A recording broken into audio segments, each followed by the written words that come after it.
Behind me is a picture of two dogs on a beach, but in my hands are two iems. One for $149 that has not one, not two, not three, not even four, 5 dynamic drivers, which is not something you see every day. But on the other hand is this guy, $250, one single dynamic driver.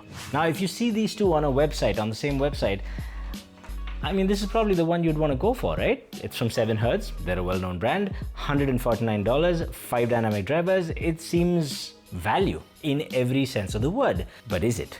Well, let's find out. For the $149, you get this case, which is very unique in silicone and opens only on 2 sides for some baffling reason. It's literally like reaching into a hot pocket every time I try and get in. It's very frustrating. But it is big enough to hold a DAC, so there's that. The IEM itself has a cable that is a flat 4-lane cable with a 3.5mm jack and a 2-pin connector on the other side. Comes with a little neck cinch, which is nice, and the 2-pin connector is recessed into the IEM's body, meaning it's a little more stable, a little more sturdy. That's a good thing. The IEM itself is an interesting choice of design. You've got this pearlescent white finish with this nice crosshatch pattern, but what's befuddling to me is the choice of blue translucent body on the other side. What's even more flummoxing is the use of nearly fluorescent green to say 7Hertz 5. Look, I mean, this is not a beauty pageant, but if it were, this would be one confused contestant. Nonetheless, feels solid, and in the ear, it's a bit of a shallow fit, so downsizing the ear tips might be the play here, but for me, every once in a while, it just kept slipping out a little bit, and I kept losing the seal. Nonetheless, if it does fit you, what does it sound like? Well, it sounds unabashedly V-shaped. This is a flavored IEM and it's making no bones about it. Bass is definitely boosted and so are the mids. However, there are a couple of observations I made, subjectively speaking. While the bass was boosted, what was interesting was it wasn't particularly detailed or nuanced. There's not much separation. It's not great quality bass.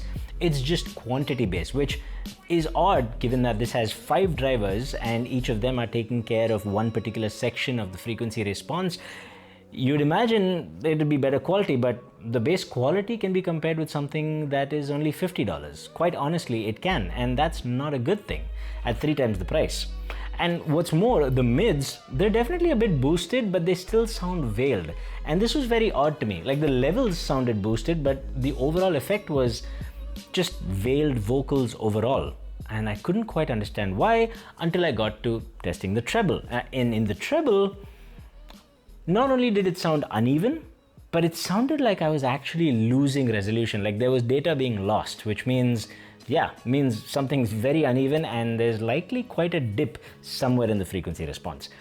And that could actually be affecting the mids as well, because vocals and such, they have data in the mids, in the lows, as well as the highs. But if you lose some of those highs, then the mids can seem maybe less full. Now, this was a theory that I had when I was subjectively listening. So then I measured it, and this is what I came up with.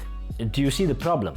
The elephant in the room we'll address in a minute. First of all, that bass, it's definitely pronounced. It's really in your face. There's a lot of sub-bass rumble. If you like bass, you get a lot of it, but just not very good quality bass.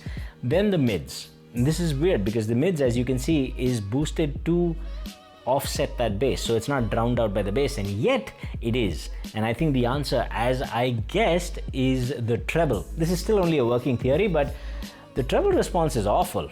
You can see it. It's nowhere close to being smooth and even, and this is a problem. There's definite loss of energy in certain parts of the treble, and the unevenness doesn't quite come across as much as the overall lack of resolution in the treble, which is a really, really bad place to lose resolution.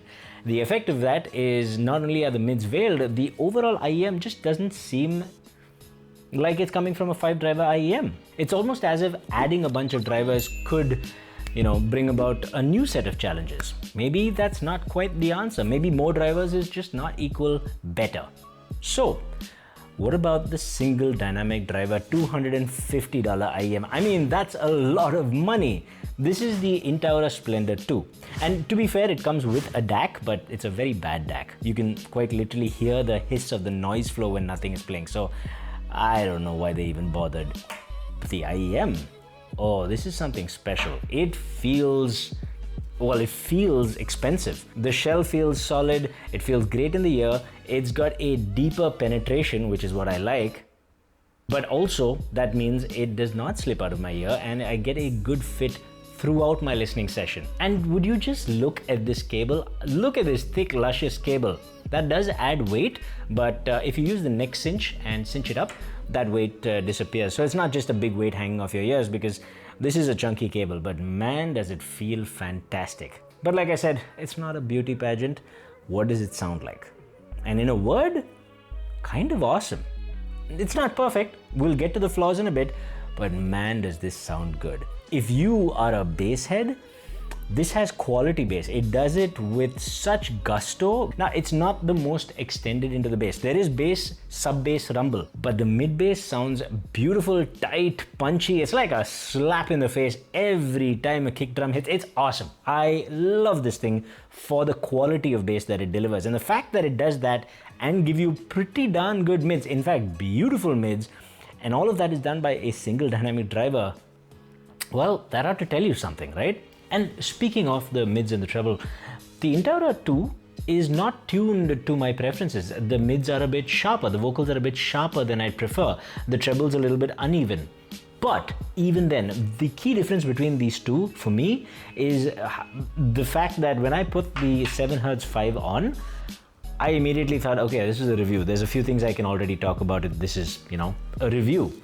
But the Intaura Splendor 2 had me completely forgetting about the review. I've been sitting on these for well over a month and a half, maybe 2 months now, and every time I reach for it, I just end up listening to the music because they're not perfect, but pretty darn good, and all that from a single dynamic driver. So what does that tell us? Well, for me, there are a few things. Number one, more drivers does not equal better. Clearly not. But then, does that mean less drivers equal better? Not necessarily. There are a lot of really good multi-driver IEMs, so that's clearly not a pattern worth fixating on. But I will say, let's not write off the single dynamic driver or the dual driver setups. Just because there's something with 18 drivers out there doesn't mean someone hasn't created something phenomenal with just a few parts. At the same time, is more money better? No. In this comparison it is, but I can easily point to you better, more capable IEMs for $100 to $200. You've got the Kiwi ES Quintet, you've got a plethora of planar magnetic IEMs, and you've got the SimGod EM6L, which my viewers have told me has some serious quality control issues, so that's a shame. SimGod, what are you doing? But still, it is a good IEM. If it's well made, if you get a good, well-made one, it's an example of how you don't need to spend that much money and you get really better tuned IEMs. But the key takeaway is there doesn't seem to be a fixed pattern for goodness. The only thing you can do is if there's a place near you that you can go and try things out for yourself without buying them, so you can get a good idea of what you're getting, do that. Make use of that place and expand your horizons. 2, try things that are higher in price. We love to talk about the value heroes, but man, is there some really good stuff out there at higher price points that are well worth looking, because a lot of you seem to be buying multiple $20, $50 headsets and just building this collection. You may want to hold off on doing that and just save up more money for something that's more expensive and a significant jump in quality in every single way. Worth thinking about. And finally, to do your homework, what you can do, of course, is subscribe to channels like these. Watch multiple reviews, bring all that data together so you can make a more educated purchase decision. Also, you might want to become a member, because members of this channel, paying members, get automatically enrolled into giveaways. Really, you can stand to win one of these or one of my other IEMs that they send me. I usually do 2 or 3 giveaways a year, so maybe you want to become a member. No, seriously, totally worth it. Think about it, okay? All right. I'll see you in the next one. Stay happy, stay peaceful, stay colorful. Namaste.